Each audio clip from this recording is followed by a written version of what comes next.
Hi everybody, welcome to week 11 of your Practicum course. We are getting there, everybody. All right, so this week we are talking about pursuing continuous quality improvement.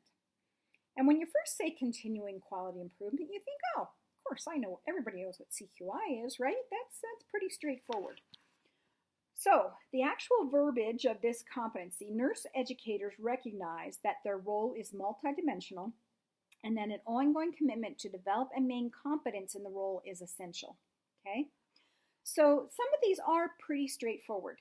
Demonstrate a commitment to lifelong learning. There's no way that you can be an educator without maintaining your knowledge base. That's just, it can't be done. But I want you to think a little bit about whichever area you are planning on going into, how are you going to maintain that competence? Maybe you will no longer be able to do bedside practice. Maybe you won't have very much clinical exposure.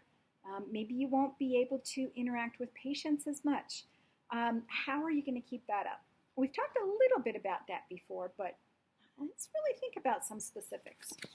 There's a couple of areas in there, some of the tasks that you may not have thought quite so much about. One of them is balances teaching, scholarship, and service. Now, this mostly applies to academia, but we'll also talk a little bit about it in the clinical sector. So in academia, people think, oh, I'm going to be an instructor, so I'm going to teach, right? But it is rare that teaching will be your sole responsibility. So there's the service component. Typically, service might be serving on committees, mentoring new faculty members eventually, providing consultation to outside entities. I sat on for a high school, like how to use some state-funded dollars that were earmarked for education. I sat on a committee for that for a little while. So there's a lot of different ways that you might be able to meet that service component. Another service project that I did was leading a team to update the orientation process for new faculty members. So there's a lot of different components to that. And we try to get you jumping into that service as soon as possible. Then the other area is scholarship. Now, this really depends on the type of institution that you're working with. Scholarship might simply be doing action research in your classroom, trying something new, keeping data. Does it work?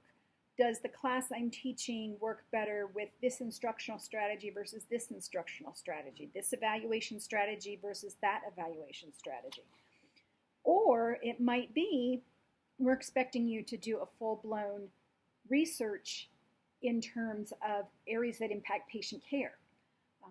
That maybe you're going to be associated with a clinic or something like that, and that you're going to be doing research for publication.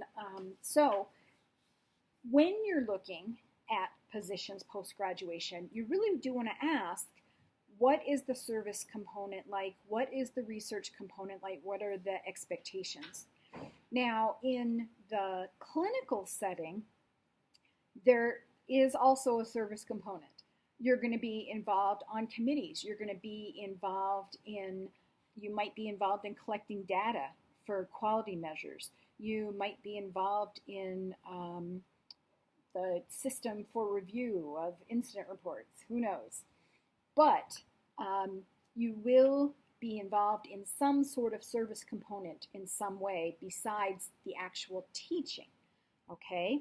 Scholarship, it depends on your facility. If you are a really big research hospital, you might be involved in scholarship also.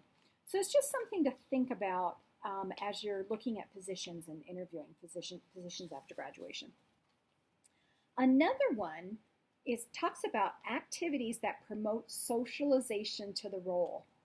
Now, teaching can actually be somewhat isolating. I think I've mentioned this to you before. You're alone in the classroom, teaching these individuals. There's not unless you're doing a pure team teaching approach where you're working directly with other people, doing the teaching, doing the analyzing, doing the preparation, teaching can be somewhat isolating.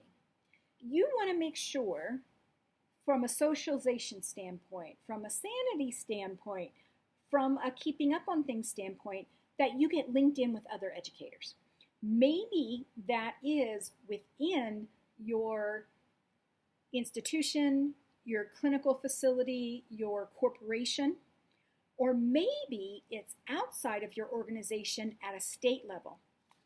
In Utah, we had like the deans of nursing would get together, and we would sometimes put on offerings for continuing education where all different faculty were invited. You get to brainstorm with other faculty members, network over lunch, different things like that. But you really need that peer relationship with other educators. And maybe it will involve joining an organization like National League of Nursing or an Association for Clinical Educators. But in some way, it's really helpful when you just have a perplexing problem, you're not sure how to address something, you just want to chat with somebody who knows what you're going through. It really is helpful to establish those peer relationships as you become socialized in the role. So I'm just going to throw that out there. The other thing when we think about CQI is we also need to instill this in our students. We've talked about change process, okay? CQI can kind of be associated with that. I'm going to attach an article about teaching students about CQI. Now, this article talks about working with students to implement a personal improvement process for themselves.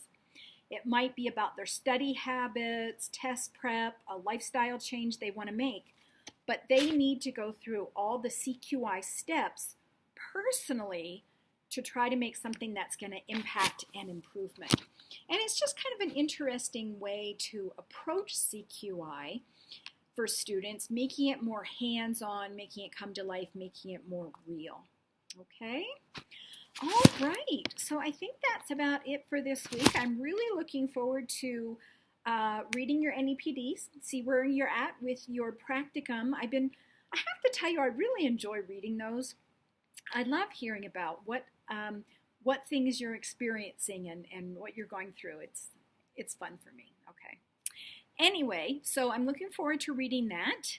And just remember, we do have that portfolio coming up. I'll be talking about that in upcoming weeks, but please remember to take a look at that. And shoot me any questions. All right. I'll see you in the main forum, guys.